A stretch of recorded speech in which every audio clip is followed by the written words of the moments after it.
Olá, eu sou Antônio Carlos Souza, Tom, sou psiquiatra clínico e sou psicodramatista. Sempre quando eu me apresento, e várias vezes eu já expliquei isso aqui, minha introdução sempre é: eu sou psiquiatra clínico e psicodramatista, porque ser psicodramatista me permite, no exercício da psiquiatria, ter uma visão do outro, ter uma forma de lidar com o outro, que é própria do psicodrama, mas que é aplicada à psiquiatria, propicia um relacionamento e uma compreensão do estado do paciente que é mais diferenciada. E uma das coisas importantes, fundamentais no psicodrama, é estabelecer uma relação, um vínculo com o paciente, porque é o vínculo que vai sustentar todo o tratamento psiquiátrico. Geralmente, os tratamentos psiquiátricos demoram algum tempo até produzir algum resultado apreciável, não só pelo psiquiatra, mas principalmente pelo paciente, porque muitas vezes nós, como psiquiatras, julgamos que a intervenção medicamentosa está tendo alguma utilidade, mas o paciente ainda não reconhece isso, ainda não percebe esse diferencial. Então, uma das grandes vantagens de nós centrarmos toda a nossa atenção no estabelecimento de um vínculo é porque é esse vínculo que sustentará um tratamento que por si é demorado, muitas vezes, demorado para obter um resultado, demorado porque ele tende a ser de duração mais longa e, portanto, sem o vínculo, o paciente tende, como todas as pessoas, tendem a cortar caminho, abandonar tratamento ou trocar de profissional. E uma das coisas que me chama a atenção é que a psiquiatria até hoje, exatamente hoje, uma quinta-feira de julho, psiquiatria ainda é uma especialidade em que, ou como eu costumo dizer, brincando ao paciente, quando você compartilha um cardiologista com um amigo, você está sendo solidário com ele, é um sinal de seu bem-querer com ele. Mas quem é que encaminha para o psiquiatra? Não, se manda para o psiquiatra quando a pessoa está brigando com alguém.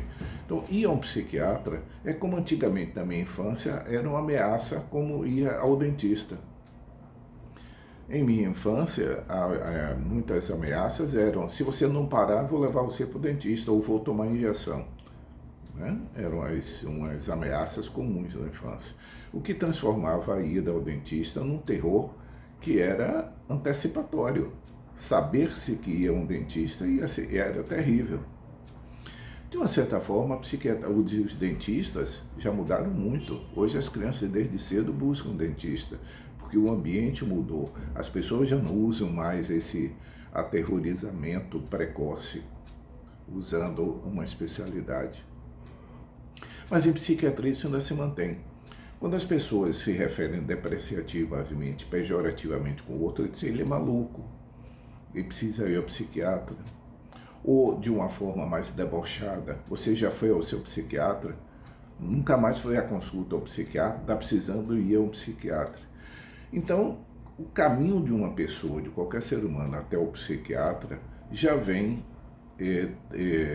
pavimentado com uma ideia de exclusão, depreciação, de ser depreciativo, ser maluco. Então, muitas pessoas que chegam ao psiquiatra, eu diria que a grande maioria das pessoas que chegam ao psiquiatra, independente da categoria profissional, porque mesmo médicos, mesmo psicólogos, chegam ao psiquiatra com esse ponto de vista que é pré-conceitual, no sentido de não ser uma escolha refletida, não é um conceito refletido, é um estado prévio, é pré-conceitual. Ir-se a um psiquiatra, ir-se a um médico de maluco, ir-se a um psiquiatra é lembrar que já mandou alguém ao psiquiatra de uma forma pejorativa. Portanto, todo esse contexto que nos envolve faz com que uma primeira consulta psiquiátrica ela seja bastante diferente de uma primeira consulta em qualquer outra entidade clínica, qualquer outra modalidade clínica, em que as pessoas vão, de uma certa forma, temerosas do que estejam sentindo, mas o ato de ir não é um ato que é negativo para a pessoa, não é sentido como negativo. Psiquiatra não. Antes de qualquer possível diagnóstico, o fato de ir já é ameaçador. E uma das coisas, por que eu estou me referindo a isso? Porque esse fim de semana passado, eu levei minhas netas para assistirem Divertidamente 2. E eu não estou fazendo propaganda, mas o que eu acho interessante o que foi comentado depois. Uma vai fazer 8 anos e a outra vai fazer 6. Então elas compreenderam o filme mesmo. E as observações dela me foram muito úteis para conversar com vocês aqui. Uma disse, falando da ansiedade que aparece no filme, eu disse, a ansiedade deixa a gente parado, né? A gente fica paralisado com a ansiedade. E isso é verdade. A ansiedade coloca o ser humano entre dois polos. O polo da paralisia, da hesitação, de estar permanentemente na encruzilhada sem saber que caminho toma, até o ponto que se torna tão insuportável que toma uma atitude impulsiva. Ou seja, a pessoa sofre porque fica paralisada e sofre porque tenta sair disso de uma forma impossível, tipo, eu vou fazer. E geralmente faz algo que tem um preço muito alto. E a outra constatação, que é essa que eu quero trazer aqui, é de que, como nós estamos falando de modulação, que o importante é ter todas as emoções, isso é uma coisa extremamente importante. Todas as emoções em si, elas são necessárias a nós como seres humanos. Por quê? Porque o nosso humor é o que qualifica a nossa vida. O nosso aparelho cognitivo, ele estabelece as coisas como elas são, ou nos parecem. Mas quem dá o colorido? Quem adjetiva a nossa experiência é o humor. Bom, ruim, triste, alegre, raivoso, humilhado, orgulhoso. Todos esses qualificativos pertencem ao nosso humor. Portanto, ter um estado sadio, não vou usar normal, porque você já viu várias vezes eu dizer que não existe uma pessoa normal. Normal é um conceito estatístico.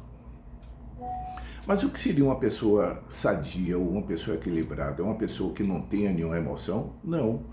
É uma pessoa em que todas as emoções são passíveis e possíveis de acontecer, mas sempre proporcionais e adequadas à circunstância.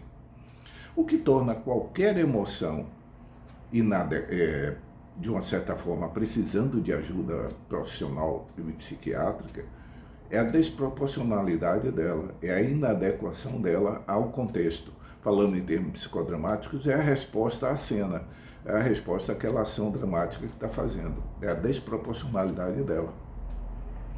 Então, perder alguém que é muito querido, a emoção, o natural é que a pessoa esteja triste. Mas, se uma pessoa está triste simplesmente porque o céu está nublado, e ela perdeu simplesmente uma praia, e ela fica profundamente triste, existe uma desproporção enorme. Então nós não podemos falar de uma tristeza sadia, que é uma reação natural à perda de um vínculo. A alegria, a raiva, nós vivemos uma cultura que estimula a passividade, o pacifismo. Eu usei uma palavra, olha o lapso língua é o meu agora. A pessoa ser pacífica não significa que ela não sinta o movimento da raiva. Porque o movimento da raiva é um movimento necessário. É quando nós nos sentimos agredidos. A maneira pela qual nós expressamos é que torna essa raiva proporcional ou desproporcional. A adequação da expressão da raiva é que a torna sadia ou não sadia. E uma das minhas netas fez essa observação. Então, a alegria demais também é ruim. Depois que eu escutei isso, eu fiquei pensando, sim, claro, em psiquiatria, uma pessoa que esteja alegre demais é uma pessoa que estaria no estado de mania, num transtorno afetivo bipolar, por exemplo, em que ela sente uma alegria tão tamanha, tão exagerada, que é desproporcional a qualquer contexto. Mas se nós pensarmos, o que é o exagero de qualquer emoção? Olhando agora aquela primeira coisa que me referi, que é o vínculo. É o não reconhecimento do outro. Então, por exemplo, uma pessoa está triste por uma perda, ela é capaz de perceber que outra pessoa também está triste, ela é capaz de também sentir tristeza porque a outra pessoa conta alguma coisa triste. A tristeza dela não abafa o sentimento do outro, ou aquele sentimento empático, e no caso nós diríamos psicodramaticamente etélico, de perceber o outro também, como o outro está nos percebendo. A raiva é a mesma coisa. Uma raiva que esteja dentro de um padrão de adequação é uma raiva que não deixa de perceber que o outro existe, portanto não vai destruí-lo, tem que ser proporcional. A alegria é a mesma coisa. A alegria pressupõe que se eu estou muito alegre porque eu ganhei algo, mas eu, por exemplo, uma situação que aconteceu comigo, quando eu passei no vestibular, isso já se vão muitos anos, eu estudava com um colega, com alguns colegas, e quando eu recebi o resultado que eu passei no vestibular, eu saí correndo para a casa de um que morava perto de mim, gritando que eu havia passado no vestibular. Quando lá chego, ele olha para mim e disse: eu não. Na mesma hora, minha alegria se desvaneceu, porque eu consegui perceber a tristeza dele naquele momento, porque era alegria. Provavelmente, se eu tivesse um quadro de transtorno afetivo bipolar e estivesse um estado de mania, provavelmente não, com certeza minha alegria seria invasiva. Então, a emoção adequada, ela respeita o outro. A emoção adequada reconhece o outro, portanto, contextualiza a expressão dela. Qualquer uma delas, alegria, nojinho, qualquer uma delas divertidamente. O que torna qualquer uma delas, né, que seria interessante buscar uma ajuda profissional, é a desproporcionalidade, é a inadequação e principalmente é o não reconhecimento do outro. Ou seja, aquilo que a pessoa sente se sobrepõe à relação que ela tem. Eu espero que haja sido útil essa reflexão minha. Para mim foi. Tchau.